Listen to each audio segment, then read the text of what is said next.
আমরা ঈমান নিয়ে আসলাম। এরপরে মুসা আলাইহিস সালাম 40 দিনের জন্য চলে গেলেন সিনাই পর্বতে।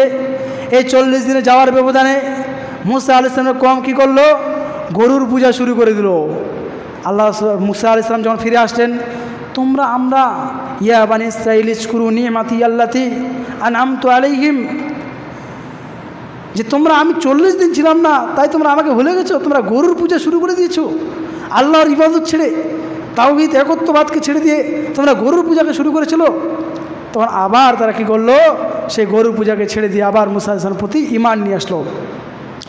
এরপরে এক সময় দেখা গেল যে সেই সময় মুসা আলাইহিস সালাম অনেক নবী রাসূল ছিল, অনেক নবী রাসূলকে হত্যা করছে, এবং কি একদিন একজন ব্যক্তি তার চাচাকে হত্যা করে দিয়েছে।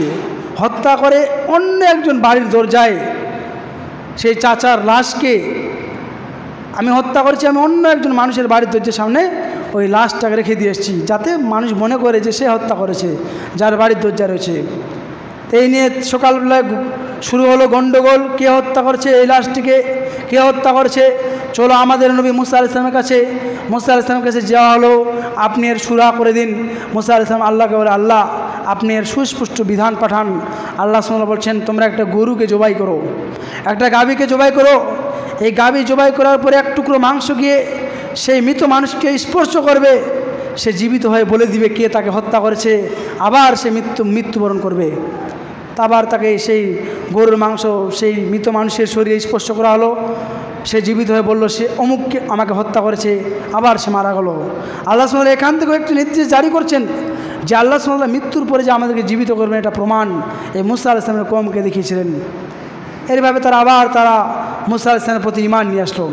এরপরে আবার তাদেরকে একবার বলা হলো, তোমরা একটা এলাকায় ঢুকো, তখন তোমরা ঢুকবে, তখন তোমরা বলবে হিত্তাতুন নাগফির লাকুম, যে তোমরা মাথাকে নত করে তোমরা ঢুকবে। এই কওম এত এত দুষ্টু, এত অবাধ্যচারিতা, তারা কী করলো? পিছনকে আগে ঢুকালো, আর তারা হিত্তাতুন নাগফির লাকুমের বলা পরিবর্তে তারা বললো হিত্তাত দিয়ে পাছা ঘেঁষাতে ঘেঁষাতে তারা ঢুকে গেল। এই কওমের এত অবাধ্যতা চরম পর্যায়ে পৌঁছে গিয়েছিল। এরপরে আল্লাহ সুবহানাহু কি বললেন যে তুমি হে মুসা আলাইহিস সালাম, তোমার যে সমস্ত সাহাবা রয়েছে যারা তোমার উপরে ঈমান নিয়ে এসছে, তোমরা এই দল বলের বিরুদ্ধে, এই ফেরাউনি কওম, এই দুষ্টুমি কওম, স্বৈরাচারী শাসকের বিরুদ্ধে তুমি যুদ্ধ করো। এরপরে তিনি যুদ্ধ শুরু করলেন। যুদ্ধ করতে করতে আমরা অনেকে জানি যে সেটা নীল নদী গেছিল, ওটা নীল নদ নয়, ওটা হচ্ছে বাহারে কুলজুম।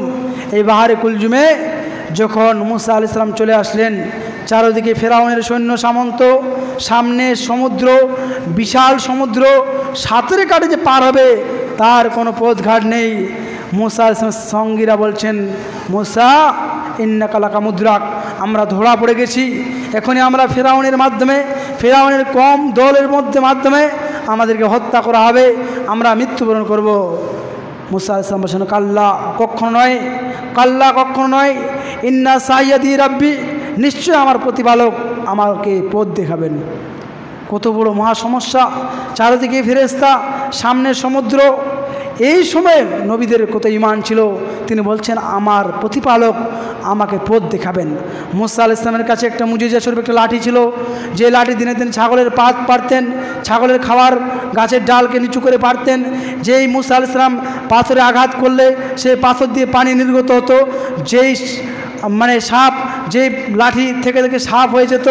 আল্লাহ সুবহানাহু আদেশে আল্লাহ সুবহানাহু নির্দেশ দিলেন, মুসা তোমার হাতে যে লাঠি রয়েছে, তুমি ভয় পাচ্ছ এই ফেরাউনের কওমকে, এই বদ স্বৈরাচারী শাসকদেরকে, তোমার হাতে যে লাঠি রয়েছে এই লাঠি দিয়ে পানিতে আঘাত করো। মুসা আলাইহিস সালাম পানিতে আঘাত করার সঙ্গে সঙ্গে 12টি রাস্তা বের হয়ে গেল। মুসা আলাইহিস সালামের সঙ্গী সাথীরা পার হয়ে চলে গেলেন, আর ফেরাউনের সঙ্গী সাথীরা তার পিছনে পিছনে যেতে গেলেও যখন মাঝখানে চলে এসছে, এই বাহারে কুলজুম নদীর সমুদ্রের মাঝখানে চলে এসছে, আল্লাহ সুবহানাহু আদেশ দিলেন, হে সমুদ্র, হে রাস্তা, তুমি আগে যেমন ছিলে সেরকম হয়ে যাও। আবার সেই পানি স্বৈরাচারী পানি হয়ে গেল। ফেরাউনের কওম দল বল সবাই সেই পানির মধ্যে, সমুদ্রের মধ্যে, পানিকে যে সেই পানি, পদ্মা নদী আর ভাগীরথীর পানি এটা নয়, সমুদ্রের পানি, 3-4 কিলোমিটার পানির গভীরতা, তারা সবাই মরে গেল। এরপরে ফেরাউন কিন্তু মরেনি, ফেরাউন মরেনি। ফেরাউন একবার ডুবে নিচে যায়, আবার উপরে চলে আসে, আবার নিচে যায়, আবার উপরে চলে আসে। পানি খেয়ে খেয়ে ভুঁড়ি বড় হয়ে গেছে, ভুঁটি বের হয়ে গেছে, তার ভুঁড়ি বের হয়ে গেছে।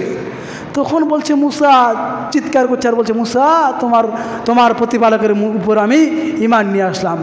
আল্লাহ বলছেন যে না, যারা মৃত্যুর সময় ঈমান নিয়ে আসে ভয়ের কারণে, বিপদে পড়ে, তাদের ঈমান কখনো কবুল হবে না। এবং কি ফেরাউনকে তোমার পৃথিবীর সমস্ত মানুষের জন্য ইয়াওমা নুনাজ্জিকা বাদিয়ানিকা কালিমাকা ইয়াওমাল খালাকা, এই পৃথিবীর জন্য, পৃথিবীর যারা স্বৈরাচারী শাসক, পৃথিবীর যারা আত্মম্বরী, পৃথিবীর যারা গৌরবী, তাদের জন্য ফেরাউনের লাশকে কিয়ামত পর্যন্ত পৃথিবীর মানুষের জন্য আয়াত স্বরূপ, নিদর্শন স্বরূপ রেখে দিলাম। সূরা ইউসুফ সূরা নম্বর 10 আয়াত নম্বর 92। ইয়াওমা নুনাজ্জিকা বাদানিকা খালাকা ইয়াওমা খালাকাই, যে গোটা পৃথিবীর মানুষের জন্য ফেরাউনের লাশকে আমি নিদর্শন রেখে দিলাম, যে পৃথিবীতে যারা স্বৈরাচারী করবে, যারা নিজেকে বলবে আনাস্তু বিরাব্বুকুম, আমি হচ্ছি রব, আমি হচ্ছি তোমাদের প্রতিপালক, পৃথিবীর সমস্ত মানুষের জন্য ফেরাউনের লাশকে তোমার জন্য রেখে গেলাম। আজকেও চলে যান মিশরে, মিশরের কায়রো জাদুঘরে আজকে ফেরাউনের লাশকে আপনি দেখতে পাবেন। তারপরে আমাদের ঈমান বাড়ে না। ফেরাউন যে স্বৈরাচারী নামাজ পড়তো না, ইবাদত করতো না, ফেরাউনের লাশকে পচেনি, মাছেও খায়নি, 36 বছর সমুদ্রে ছিল, তারপরে কোনো মাছ খায়নি, কোনো কিছু খায়নি, কোনো বন্যা হচ্ছে 1700 বছর পানিতে ছিল, সমুদ্রে ছিল, কোনো কিছু খায়নি আল্লাহর আদেশে, আর তার শরীরটা পচেও যায়নি। পানিতে থাকলে 7 দিন 15 দিন পর পচে যায়, কিন্তু তার শরীরটাকে পচেনি। এই যে ফেরাউনকে মারলো, এই ফেরাউনকে হত্যা আল্লাহ সুবহানাহু ওয়া তাআলা পানিতে ডুবিয়ে দিল, এই শুকরিয়া স্বরূপ মুসা আলাইহিস সালাম 2 দিন 1 দিন সিয়াম পালন করতেন। সেটা হচ্ছে 10ই মুহররম, এটাকে বলে আশরা মানে হচ্ছে দশম, অর্থাৎ এই দশম দিনে তিনি কী করতেন? সিয়াম পালন করতে, রোজা রাখতেন।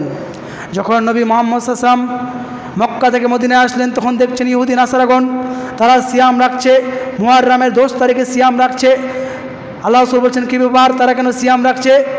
সাহাবীগণ উত্তর দিলেন যে মুসা আলাইহিস সালামের ফেরাউনকে ডুবিয়ে নিয়েছিল, মুসা আলাইহিস সালামকে বাঁচিয়ে নিয়েছিল, এই শুকরিয়া স্বরূপ তারা আজকে সিয়াম রেখেছে। আল্লাহ রাসূল সাল্লাল্লাহু আলাইহি ওয়াসাল্লাম বলছেন, মুসা আলাইহিস সালাম আমার বৈমাত্র ভাই, তারা আমার জাত ভাই, আমরা বেশি হকদার, আমরা বেশি আশা রাখি এই সিয়ামের, অতএব আমরা সিয়াম রাখবো।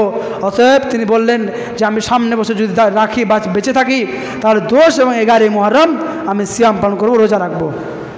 কিন্তু দুর্ভাগ্যজনক বশত আল্লাহ রাসূল সাল্লাল্লাহু আলাইহি ওয়াসাল্লাম এর পরের বছর তিনি বাঁচেননি, তার আগে তিনি মৃত্যুবরণ করেছিলেন। তাহলে আমাদেরকে কী করতে হবে?